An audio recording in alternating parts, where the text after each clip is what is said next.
Yvonne Michelle Autry, and here we are live on Skid Row and with some soul. I got a real good friend of mine, actually a really talented brother.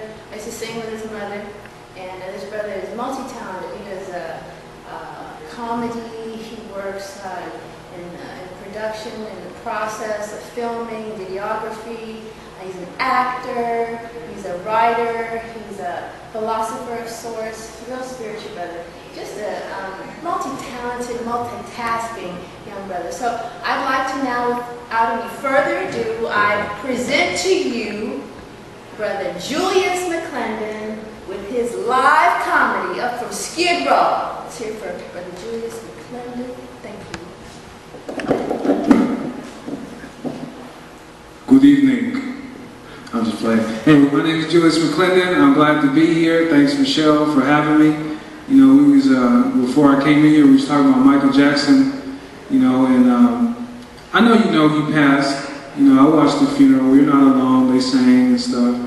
And you know, I can't help but wonder, man. Did he really just leave like that? You know, did he die? Does he have another? I mean, you got $500 million. You got to have another body somewhere. I mean, you got a couple clones somewhere at the house. You know, I was at Target, and I saw this dude, and he was buying a sweater, but I was like, nobody buys a sweater with the little Ninja Gate mask on like that. I was like, I know somebody. That might be Michael. So I walked up to the dude, and I asked him, I said, hey, you know, just straight out, you know, I'm not kind of I'm like, hey, are you Michael Jackson? He turned around and said, don't tell anybody. So, I didn't know if I was going to get arrested for revealing his secret. But Michael's out there somewhere, man. And I remember when I was little, you know, you watch the music videos and stuff, and he has those little moves, like with his hand and stuff like that. It's like, how do you know, what if he was cooking and stuff? What if he had parsley? Like, add the parsley. Yeah. You know, so I don't know if I know Mike had some little moves, and he would, when he would be like, like that really meant something. That was exclusively a Michael Jackson moment. Michael Jackson was trying to get across something greater than words. You know, like Michelle was telling me some dude on the street was doing it like, you know, you walk past, you know, you might, hey, brother, I'm sorry, I didn't mean to wrong you like that, brother, I didn't know. So, Michael Jackson, yeah, it's important. It's important to at least 3 times a day, man. It gets your stress levels down. You know, you get your push-ups in, you know, so you feel like a brand new person.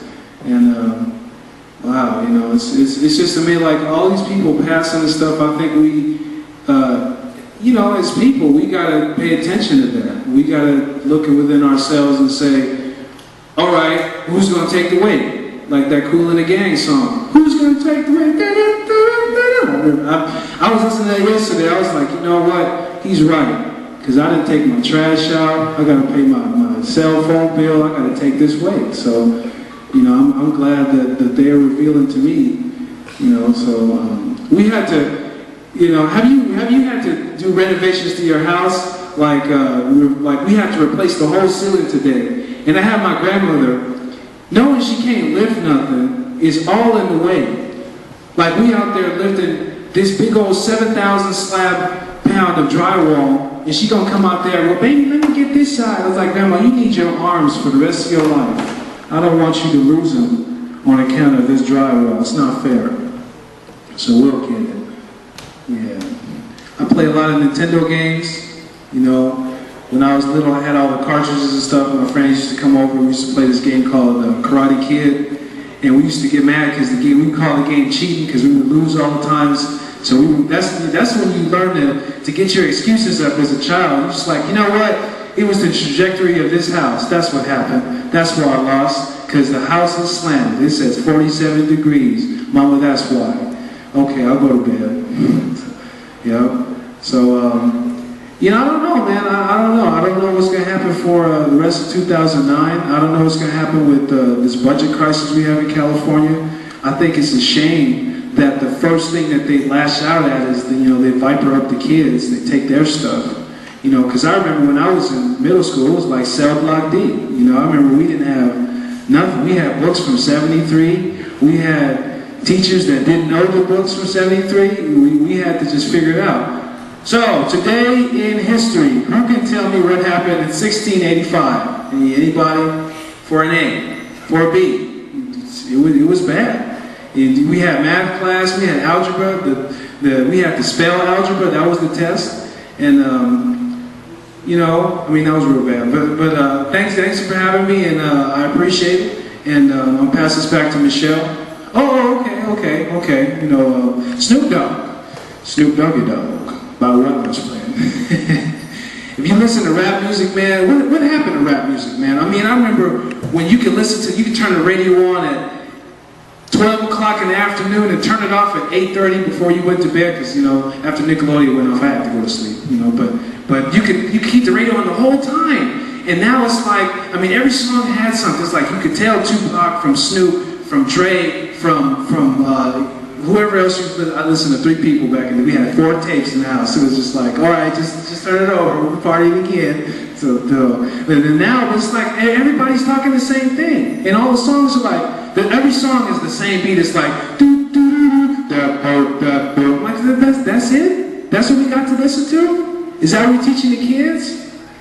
My bubble gum, supersize it. You're the customer. The hell are you saying? That ain't no song. What kind of you pitching these kids? No, man.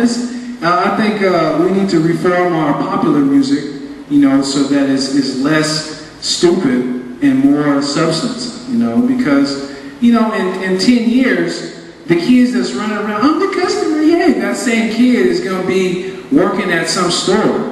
That's it, that same kid is going to be in some office building, supposedly trying to run a business. And how can you run a business when all you learned as a child was back it up, put it down, you know, you need to have some kind of substance for these kids, you know, because we're going to have a bunch of dancing at the club kids when they're supposed to be running this AIG. So I don't know how they're going to be able to do all that. Stuff like this whole venue is excellent. Like, this is great, you know, to show up and to participate like this. You know, it's an outlet. You know, I can go home and be like, hey, I mean, my first comedy in a long time, I got on stage with some notes. You never do that. You never get on stage with no notes. That's like walking in on the final exam of your college task with an encyclopedia, like,